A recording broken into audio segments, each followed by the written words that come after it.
Hello dear learners. तो हमने अपने प्रीवियस वीडियो में स्टार्ट किया था ये chapter atmospheric circulation and weather system, जिसमें अभी तक हम लोगों ने एयर प्रेशर के बारे में पढ़ लिया है। इसका जो वर्टिकल वेरिएशन होता है, इसका जो वर्ल्ड डिस्ट्रीब्यूशन है, आइसोबार्स क्या होती हैं, इनके बारे में we have studied in our previous videos. And winds को अफेक्ट करने वाले कुछ basic factors we have discussed, and in our previous video we have also discussed about the geostrophic winds. And मैंने आपको इसके अलावा जो है जनरल सर्कुलेशन जो होता है एटमॉस्फेयर का, उसके बारे में भी बताया था that there are 3 type of general circulation. First one is primary circulation, another one is secondary, and last one is tertiary circulation, जिसमें हम लोग बात कर रहे थे परमानेंट विंड्स के बारे में। और यहाँ पर हम लोगों ने देखा था कि जो 3 टाइप ऑफ सेल्स बनती है, that is Hadley cell, Ferrel cell and polar cell, इनका फॉर्मेशन किस तरह से होता है, we have discussed all about it in our previous video. So now move to the next part which is the seasonal wind। अच्छा, यहाँ पर मैं एक ये वाला जो पॉइंट है दैट इज़ अभी हमने डिस्कस नहीं किया है, general atmospheric circulation and its effect in oceans. Ocean में जो हमारी विंड्स हैं, इनका क्या इफेक्ट होता है, ये बेसिकली एनसो, एल नीनो, ला नीना, इनसे रिलेटेड है। तो इसको मैं जब ज्योग्राफी ऑफ इंडिया पढ़ाऊंगी तो वहाँ पर हम लोग डिस्कस करेंगे, ठीक है। और इसी तरीके से सीजनल विंड्स का जो पार्ट है उसके बारे में भी हम लोग डिटेल में ज्योग्राफी ऑफ इंडिया में डिस्कस करेंगे, क्योंकि इसमें हमें मेनली मानसून के बारे में स्टडी करनी है। क्योंकि सीजनल विंड्स कौन सी होती हैं, seasonal winds are those winds which change their direction according to the seasons. ये वो विंड्स होती हैं, ये वो पवनें होती हैं जो जैसे जैसे सीज़न चेंज होते हैं वैसे वैसे अपनी डायरेक्शन को बदल लेती हैं। जैसे कि मैं आपको एक छोटा सा एग्जांपल यहाँ पे देना चाहूँगी। यहाँ पर आप देख सकते हैं इंडियन मानसून के बारे में। जब हमारे इंडिया में मानसून आता है तो उसकी जो डायरेक्शन है वो साउथ वेस्ट से नॉर्थ ईस्ट की साइड में होती है। लेकिन जब मानसून वापस जा रहा होता है, यानी रिट्रीटिंग ऑफ मानसून, उस वक्त इसकी डायरेक्शन चेंज हो जाती है, that is from north east to south west, वो नॉर्थ ईस्ट से साउथ वेस्ट हो जाती है। तो इस तरीके की जो विंड्स होती है ये सीजन के अकॉर्डिंग अपने टाइम को चेंज करती है। These are known as seasonal winds and the best example of seasonal wind is monsoonal wind. So we will discuss this part briefly or like in detail in the geography of India. So यहाँ पर हम इसके बारे में discuss नहीं कर रहे हैं, बस जनरली देख लेते हैं थोड़ा सा कि बुक में क्या दे रखा है। The pattern of wind circulation is, अच्छा हिंदी में इसको कहा जाता है, हिंदी में इन्हें हम कहते हैं स्थानीय पवने, मौसमी पवने, मौसमी पवने इन्हें कहा जाता है। आप देख सकते हैं ये यहाँ पे दिया हुआ है मौसमी पवने, ठीक है, सीजनल विंड्स। सो सीजनल विंड्स के बारे में देखते हैं। The pattern of wind circulation is modified in different seasons, यानी सीजन बदलने के साथ साथ में ये अपनी डायरेक्शन को चेंज कर लेती है due to the shifting of regions of maximum heating. क्योंकि जैसे जैसे सीजन बदलते हैं वैसे वैसे टेम्परेचर में वेरिएशंस आते हैं और जो एयर प्रेशर है उसमें वेरिएशंस आते हैं, जिसकी वजह से विंड्स का जो डायरेक्शन है वो चेंज हो जाता है। क्योंकि हमें पता है कि विंड्स हाई प्रेशर से लो प्रेशर की तरफ चलती है। तो जब ये प्रेशर के पॉइंट्स भी चेंज हो जाते हैं कि भाई हाई प्रेशर वाला एरिया लो प्रेशर में बदल जाता है और लो प्रेशर वाला एरिया जो है वो हाई प्रेशर में बदल जाता है, तो विंड्स की चलने की डायरेक्शन भी बदल जाती है। और ऐसा कौन सी विंड्स में होता है, सीजनल विंड्स में होता है। सो इसके बारे में हम डिटेल में किस में पढ़ेंगे, physical environment, the book of geography of India, उसमें हम इसके बारे में डिटेल में पढ़ेंगे। So now move to the next point which is local winds, यानी स्थानीय पवने। Differences in the heating and cooling of the earth's surface and the cycles, those developed daily or annually, can create several common local or regional winds। आपको पता है कि हमारी अर्थ के ऊपर oceans भी है, यानी वाटर भी है, और सरफेस भी है, लैंड सरफेस भी है। लेकिन जब इनके ऊपर सन की रेज आती है तो वाटर और जो लैंड होता है दोनों का हीटिंग और कूलिंग का जो तरीका होता है वो डिफरेंट होता है। लैंड धीरे धीरे जल्दी से गर्म और जल्दी से ठंडा होता है, जबकि वाटर इसका ऑपोजिट होता है, धीरे धीरे गर्म और धीरे धीरे ठंडा होता है। तो इसी वजह से क्या होता है कि हमारी अर्थ के ऊपर कुछ लोकल विंड्स जनरेट होती है, जिन्हें हम क्या कहते हैं, लोकल विंड्स के नाम से जानते हैं, और ये अलग अलग हो सकती है। तो थोड़ा सा पहले एक बार बुक कॉपी से नोट से देख लेते हैं। Local winds, these are generated by purely local factors. इनके बनने के लिए कम्प्लीटली लोकल फैक्टर्स रिस्पॉन्सिबल होते हैं, ठीक है। कोई बड़ा फिनोमिना जो है वो इसके लिए रिस्पॉन्सिबल नहीं है, बल्कि जिस जगह पर किसी पर्टिकुलर प्लेस पे ये बनती हैं उस प्लेस पे कौन से ऐसे कोई फैक्टर्स हैं जिनकी वजह से ये बनती है। तो ये लोकल फैक्टर्स की वजह से बनती है मेनली, और एक छोटे एरिया तक ही इनका जो असर होता है, जो इसका इन्फ्लुएंस होता है वो एक छोटे एरिया में देखा जाता है, बड़े एरिया में नहीं देखा जाता है, ठीक है। अब अगर हम बात करेंगे कौन कौन सी होती है, तो सबसे पहले आती है land breeze and sea breeze, ठीक है। हिंदी जो टर्म्स है वो मैंने लिखी हुई यहाँ पे। लैंड ब्रीज और सी ब्रीज कैसे बनती है और कब कब बनती है। देखिए नाइट की अगर हम बात करें तो नाइट में आपको पता है कि टेम्परेचर जो है लैंड का जल्दी से ठंडा हो जाता है, क्योंकि अर्थ शाम के टाइम में अपने अंदर से हीट को रेडिएट करती है। तो उसकी वजह से क्या होता है कि हीट को रेडिएट करने की वजह से टेरेस्ट्रियल रेडिएशन रिलीज हो जाता है, तो हमारी अर्थ ठंडी होने लगती है, इसलिए लैंड कैसा हो जाता है, ठंडा हो जाता है। तो लैंड के ऊपर टेम्परेचर रात के टाइम में कम हो जाएगा, और टेम्परेचर कम हो जाएगा तो एयर प्रेशर बढ़ जाएगा, क्योंकि दोनों में इन्वर्स रिलेशन है। जबकि वाटर का नेचर थोड़ा सा ऑपोजिट है, वाटर पे रात के टाइम में टेम्परेचर ज़्यादा ही रहेगा, जबकि एयर प्रेशर कम हो जाएगा। अब विंड्स आपको पता है हाई प्रेशर से लो प्रेशर पे चलती है, तो विंड कैसे चलेगी, लैंड से सी की तरफ चलेगी। कब, नाइट में। और नाइट में जब ये लैंड से सी की तरफ चलती है, इसलिए इनको हम क्या कह देते हैं, लैंड ब्रीज कह देते हैं, ठीक है। जबकि डे टाइम में क्या होगा, बिल्कुल इसका ऑपोजिट। डे टाइम में लैंड का टेम्परेचर हो जाएगा ज़्यादा, एयर प्रेशर हो जाएगा कम, जबकि सी का इसके कंपैरिजन में टेम्परेचर कम ही रहेगा, जबकि एयर प्रेशर ज़्यादा रहेगा। इसलिए हाई प्रेशर से लो प्रेशर यानी कि सी से लैंड की तरफ विंड्स चलेगी, इन्हें हम कहते हैं सी ब्रीज, क्योंकि ये सी से आ रही होती है। तो ये तो हो गया सिंपल सा इसका कंसेप्ट कि ये कैसे बनती है। अब इसको एक बार बुक से हम देख लेते हैं ताकि चीज़ें और क्लियर हो जाएगी। As explained earlier, the land and sea absorb and transfer heat differently. मैंने आपको अभी बताया था कि लैंड और सी हीट को एब्जॉर्ब और अपने अंदर से रिलीज करने का इनका नेचर तो जो होता है वो डिफरेंट होता है। During the day time land heats up faster, दिन के टाइम में लैंड जो है वो जल्दी गर्म हो जाता है, एंड बिकम्स वार्मर, जल्दी गर्म हो जाता है, देन द सी, ज़्यादा गर्म हो जाता है। Therefore over the land the air rises giving rise to a low pressure area, जिसकी वजह से लैंड के ऊपर एयर जो है वो गर्म होकर ऊपर उठने लगती है, और एयर प्रेशर कैसा हो जाता है, लो हो जाता है। जबकि इसका उल्टा सी के अंदर देखने में आता है कि वो ठंडा रहता है, और प्रेशर वहाँ पर कैसा रहता है, रिलेटिवली हाई रहता है, लैंड के कंपैरिजन में हाई रहता है। इसलिए प्रेशर ग्रेडियंट यानी कि हाई से लो प्रेशर की तरफ वो प्रेशर ग्रेडियंट कैसे बनता है, वो बनता है इस फ्रॉम सी टू लैंड। इसलिए प्रेशर ग्रेडियंट कैसे बनेगा, सी से लैंड की तरफ बनेगा, और वो सी से आ रही है इसलिए इसको सी ब्रीज कह देते हैं। जबकि इसका ऑपोजिट नाइट के अंदर आपको क्या देखने को मिलेगी, लैंड ब्रीज देखने को मिलेगी, ठीक है। आई होप आपको ये क्लियर हो गया होगा। Now move to the next type of local wind which is mountain breeze and valley breeze. Mountain breeze and valley breeze का कंसेप्ट भी ऐसा ही है। देखिए नाइट के टाइम के अंदर क्या होगा, जो अर्थ अपने अंदर से हीट को रेडिएट करती है, तो ये जो माउंटेन्स के ऊपर के पार्ट होते हैं, पीक पॉइंट्स होते हैं, इन पॉइंट्स के ऊपर से हीट जल्दी रिलीज हो जाती है, बाहर निकल जाती है, ठीक है। बाहर निकल जाएगी तो ये ठंडे हो जाएंगे, यहाँ पे टेम्परेचर ऊपर कैसा हो जाएगा, कम हो जाएगा, और एयर प्रेशर कैसा हो जाएगा, ज़्यादा हो जाएगा। तो ये विंड जो यहाँ का एयर प्रेशर, यहाँ का जो टेम्परेचर कम होगा, तो उसकी वजह से ये जो एयर होगी यहाँ की वो ठंडी हो जाएगी। ठंडी एयर हमेशा कैसी होती है, कोल्ड एयर हमेशा डेंस होती है, हैवी होती है, भारी होती है। भारी होकर वो कहाँ बैठेगी, सिंक करेगी विंड, यहाँ वैली की साइड में। तो आप देखिए यहाँ से भी नीचे सिंक कर रही है, यहाँ से भी सिंक कर रही है, नीचे की तरफ उतर रही है। तो उसकी वजह से ये नीचे आती हुई जो विंड्स होती है, इनको क्या कहते हैं, डाउनवर्ड आने वाली जो विंड्स होती है इनको कहते हैं कैटाबैटिक विंड, ठीक है। इनके लिए वर्ड यूज़ होता है कैटाबैटिक। तो कैटाबैटिक विंड जो होती है ये नीचे उतरने वाली विंड्स होती हैं, और यानी अवरोही पवनें, ठीक है। कैटाबैटिक को अवरोही कहा जाता है, और ये सिचुएशन कब बनती है, नाइट में बनती है। तो क्योंकि माउंटेन से वैली की तरफ आती है इसलिए इसको माउंटेन ब्रीज कह देते हैं। और डे टाइम में इसका उल्टा होगा, जब ये एरिया जो होगा पीक पॉइंट, ये बहुत ज़्यादा गर्म हो जाएगा, बहुत गर्म हो जाएगा, तो टेम्परेचर हाई हो जाएगा, इसका एयर प्रेशर कम हो जाएगा। जबकि वैली के अंदर इसके कंपैरिजन में टेम्परेचर कम रहेगा और एयर प्रेशर हाई रहेगा। तो विंड्स कैसे चलेगी, हाई से लो प्रेशर की तरफ चलेगी, यानी वैली से पीक्स की तरफ, माउंटेन की तरफ चलेगी। और ऐसे ऊपर उठने वाली जो अपवर्ड मूवमेंट करने वाली विंड होती है उसको क्या बोलते हैं, एनाबैटिक विंड बोलते हैं। एनाबैटिक यानी रुद्धोष्म पवनें, एनाबैटिक बोला जाता है इनको। एनाबैटिक विंड्स यानी ऊपर उठने वाली आरोही पवनें, ये डे टाइम के अंदर देखने को मिलती है, और ये क्योंकि वैली से जा रही है इसलिए इनको वैली ब्रीज कह देते हैं, ठीक है। चलिए अब इसको बुक से पढ़ लेते हैं एक बार। In mountainous region, during the day, slopes get heated up and air moves up slope, and to fill the resulting gap, the air from the valley blows up the valley. This wind is known as the valley breeze. क्योंकि ये valley से mountains के peak की तरफ जा रही है इसलिए इसको वैली ब्रीज कह दिया जाता है। जबकि नाइट के टाइम के अंदर क्या होगा, बिल्कुल इसका उल्टा होगा, और वो नाइट के टाइम में जो चलेगी वो विंड्स कैसी होगी, कैटाबैटिक विंड होगी, या फिर उनको हम माउंटेन विंड भी कह देंगे, या माउंटेन ब्रीज भी कह देंगे। तो इस तरीके से बेसिकली ये माउंटेन एंड वैली ब्रीजेस होती है। और यहाँ हमने ख़त्म कर लिया है अपना जनरल सर्कुलेशन यानी विंड से रिलेटेड पार्ट कंप्लीट कर लिया है हमने, ठीक है। अब देखिए एक और वर्ड आया है यहाँ पे, एडियाबैटिक चेंज। एडियाबैटिक चेंज का मतलब होता है कि when temperature of air get change due to expansion और कॉन्ट्रैक्शन।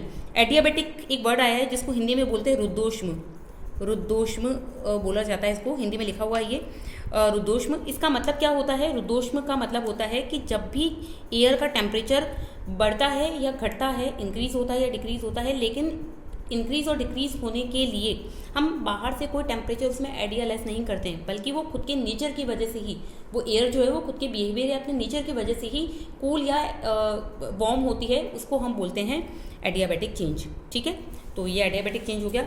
चलो अब हम आते हैं इसके नेक्स्ट पार्ट पे, हमारे चैप्टर के नेक्स्ट पार्ट पे, that is the air masses, यानी कि वायु राशियाँ। एयर मासेज पे हम लोग आते हैं और यहाँ से हम एक सपोज कीजिए, मान लीजिए कि हम एक नया चैप्टर ही स्टार्ट कर रहे हैं एयर मासेस का। तो अब कंटिन्यूसली हमें क्या पढ़ना है, एयर मासेस, देन हम पढ़ेंगे फ्रंट्स, फिर हम पढ़ेंगे साइक्लोन्स एंड लास्टली हम पढ़ेंगे थंडर स्टॉर्म एंड टोर्नाडोज। ठीक है, तो ये हमें 4 पार्ट पढ़ने। सबसे पहले एयर मासेस की बात करते हैं, बट उससे पहले मैं आपको बुक से अपने नोट से बता देती हूँ।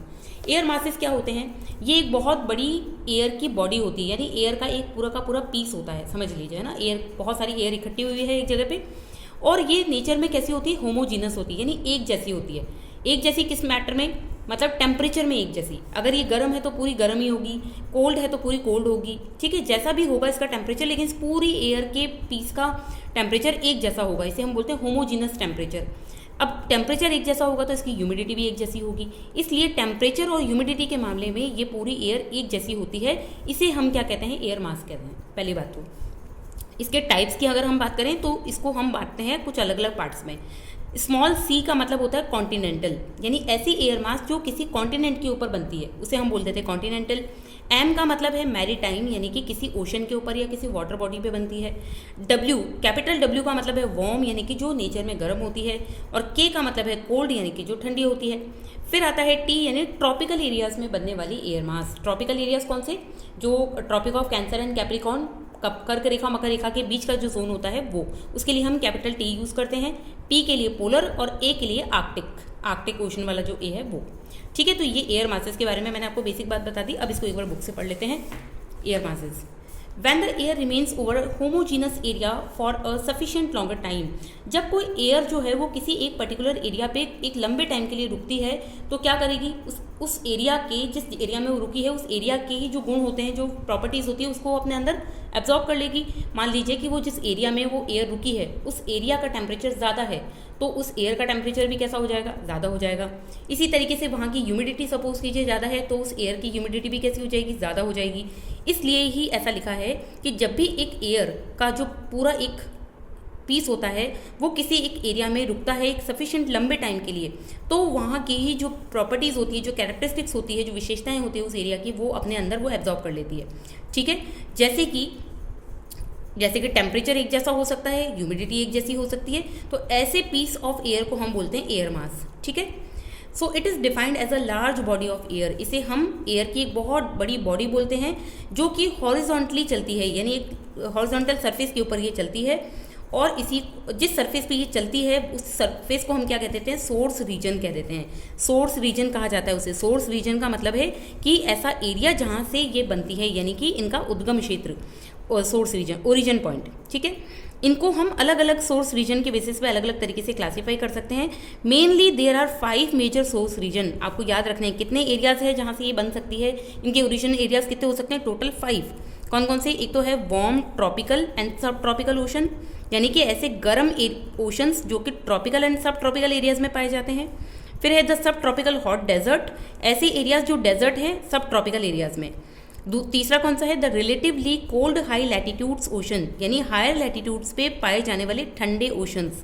ठीक है, फिर फोर्थ है the very cold snow covered continents in high latitudes, उच्च अक्षांशों पे, हाई लैटिट्यूड्स पे पाए जाने वाले बिल्कुल ठंडे जो डेजर्ट होते हैं, जो स्नो से एकदम कवर्ड है, वो एरियाज भी होते हैं। और last is permanently ice covered areas, यानी ऐसे कॉन्टिनेंट्स जो पूरी तरीके से हमेशा आइस से कवर्ड रहते हैं, जैसे कि एंटार्क्टिका या आर्कटिक एरिया। ठीक है, इस बेसिस पे ये 5 हो गए। और अगर हम इनको इन 5 सोर्स रीजन्स के बेसिस पे हम जो एयर मासेस हैं उन्हें अलग अलग पार्ट्स में डिवाइड कर सकते हैं। तो यहाँ पर देखिए मैंने ये जो नाम बताए हैं, ये मैंने कुछ एक्स्ट्रा नेम्स भी आपको बता दिए हैं, आप इन्हें भी ध्यान रखना। और बाकी बुक में भी यही वाले दिए हुए हैं, जैसे कि मैरीटाइम ट्रॉपिकल, इसको हम क्या लिखेंगे, मैरीटाइम के लिए एम, ट्रॉपिकल के लिए टी, तो एम टी। ऐसे ही सी टी लिखेंगे तो कॉन्टिनेंटल ट्रॉपिकल, फिर एम पी लिखेंगे तो मैरीटाइम पोलर, और ऐसे ही सी पी लिखेंगे तो कॉन्टिनेंटल पोलर, यानी कि और फिर लास्ट में ये है कॉन्टिनेंटल आर्कटिक यानी CA यानी कॉन्टिनेंटल आर्कटिक वाला एरिया। तो इस बेसिस पे हमने 5 तरह की जो एयर मासेस है वो बता दी। तो ये एक जनरल इंट्रोडक्शन आपको मैंने दिया है एयर मासेस का। ठीक है, अब हम आते हैं फ्रंट्स पे। फ्रंट्स के बारे में जानते हैं, बट उससे पहले मैं आपको अपने नोट से बता देती हूँ फ्रंट्स क्या होते हैं। फ्रंट्स का मतलब है कि अभी हमने एयर मासेस पढ़ी, तो मान लीजिए कि 2 डिफरेंट नेचर की एयर मासेस है। सपोज कीजिए यहाँ पे वार्म एयर मास है, यहाँ पे कोल्ड एयर मास है, दोनों डिफरेंट डायरेक्शन से एक दूसरे की तरफ आ रही है। ठीक है, यानी कन्वर्जेंस कर रही है। तो जब जिस जगह पे ये टकराती है आपस में एक दूसरे से, उसके बीच का जो जोन होता है, क्योंकि दोनों डिफरेंट नेचर में है, एक तो वार्म है एक कोल्ड है, तो इनका टेम्परेचर की मिक्सिंग तो हो नहीं पाती इतना आराम से। तो ऐसे में क्या होता है कि warm air mass and cold air mass के आपस में मिलने पे इनके कन्वर्जेंस जोन के अंदर जो जोन होता है उसको हम बोलते हैं फ्रंट। क्या होता है, ये एक फ्रंट होता है, एक ट्रांजिशनल जोन होता है, यानी कि इस ट्रांजिशनल जोन में वार्म एंड कोल्ड दोनों की प्रॉपर्टीज पाई जाती है। ठीक है, अब अगर हम इसके टाइप्स की बात करें तो टाइप्स होते हैं इसके 4। कितने टाइप्स हो गए, टोटल 4 टाइप्स होते हैं फ्रंट्स के। एक तो हो गया वार्म फ्रंट, एक हो गया कोल्ड फ्रंट, एक हो गया स्टेशनरी फ्रंट, एक हो गया ऑक्लूडेड फ्रंट। पहले तो हमें 4 नाम याद रखने हैं। वार्म फ्रंट को वार्म क्यों कहते हैं, देखिए वार्म फ्रंट को हम वार्म इसलिए कहते हैं क्योंकि इस तरह के फ्रंट तब बनते हैं जब वार्म एयर ज़्यादा एक्टिव होती है। ठीक है, देखिए इस वाले डायग्राम में आप देख सकते हैं कि 2 तरह के एयर मास एक दूसरे की तरफ आ रहे हैं। यहाँ पे कोल्ड एयर मास आ रहा है, यहाँ से वार्म एयर मास आ रहा है। लेकिन यहाँ पे मैंने ये लाइन थोड़ी बड़ी बनाई है ताकि आपको समझ में आ सके कि कौन सा एयर मास ज़्यादा एक्टिव है। यहाँ पे बड़ी लाइन किसको शो कर रही है, वार्म एयर मास को। तो वार्म एयर ज़्यादा एक्टिव है और कोल्ड एयर के एरिया में एंटर हो चुकी है, और क्योंकि इसका नेचर वार्म है तो ये एयर गर्म होकर ऊपर की तरफ उठेगी, राइज कर जाएगी। तो देखिए ये राइज कर गई, और सरफेस पे कौन सी एयर पाई जा रही है, कोल्ड एयर पाई जा रही है। तो बेसिकली एक्टिव कौन थी, वार्म एयर मास, इसलिए उसके एक्टिव होने की वजह से ही इसका नाम वार्म फ्रंट रख दिया गया है। ठीक है, ऐसे ही कोल्ड फ्रंट है। कोल्ड फ्रंट में ज़्यादा एक्टिव कौन सी होगी, कोल्ड एयर होगी। आप देख सकते हैं ये लाइन मैंने बड़ी बनाई है क्योंकि मैं ये रिप्रेजेंट करना चाह रही हूँ, क्योंकि कोल्ड एयर ज़्यादा एक्टिव है इसलिए कोल्ड फ्रंट बनेंगे। और क्योंकि अपने नेचर के अकॉर्डिंग कोल्ड एयर डेंस होती है, भारी होती है, तो सरफेस पे रहेगी, और वार्म एयर अपने नेचर के अकॉर्डिंग राइज कर जाएगी, ऊपर उठेगी। इसलिए जो फ्रंट्स बनते हैं क्या कहलाते हैं, कोल्ड फ्रंट्स कहलाते हैं।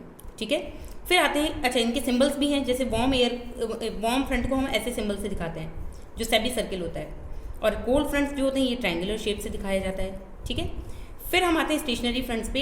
ये ना तो कोल्ड होते हैं ना ही वार्म होते हैं, इनके अंदर कोई सा भी एयर जो है वो मूव नहीं करती है। इसका जो सिंबल होता है वो ये होता है। और ऑक्लूडेड फ्रंट कौन से होते हैं, ये वो होते हैं जब कोल्ड फ्रंट जो होता है, क्योंकि आपको पता है वो ज़्यादा पावरफुल होता है। ठीक है, वो वार्म फ्रंट से ज़्यादा पावरफुल होता है। तो कोल्ड फ्रंट जब ज़्यादा पावरफुल होकर ओवरटेक कर लेता है वार्म फ्रंट को, तो वार्म फ्रंट कंप्लीटली जो है वो ऊपर उठ जाती है, और इस तरीके का सीन बनता है। ऊपर तो रह जाएगी वार्म एयर और नीचे रह जाएगी कोल्ड एयर। तो वार्म एयर का सरफेस से कांटेक्ट ही हट जाएगा।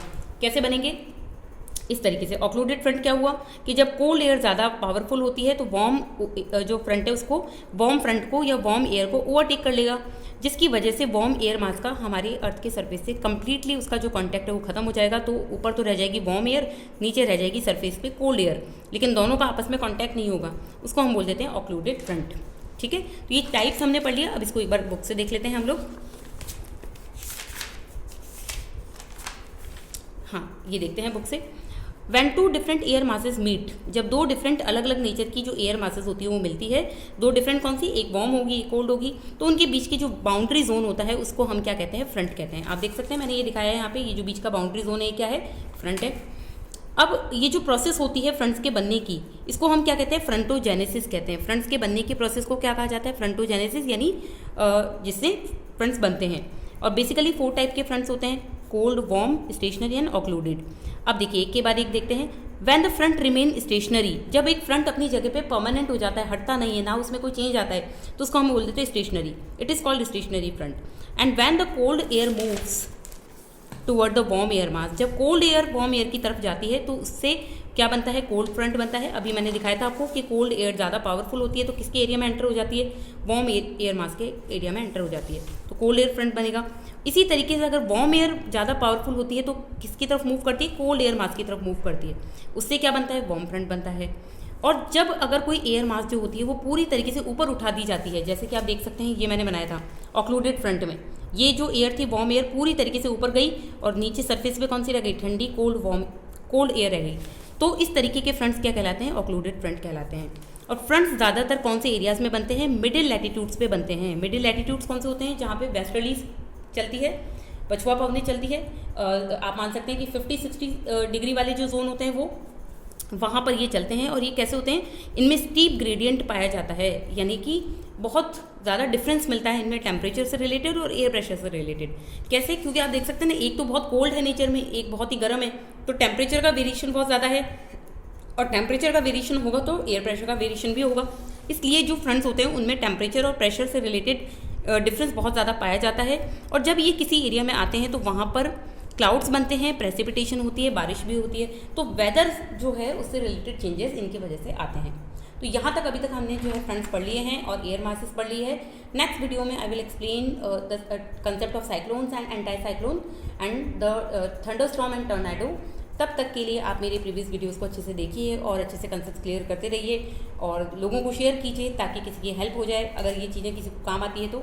अगर आप में से आपके फैमिली में कोई 11th-12th का स्टूडेंट है जो इस साल अपीयर होने वाला है क्लास 11th में, आप उसे भी ये वीडियो शेयर कर सकते हैं। और आपके जो भी आपके लाइक फीडबैक हैं वो आप प्लीज़ मुझे कमेंट सेक्शन में ज़रूर शेयर करें।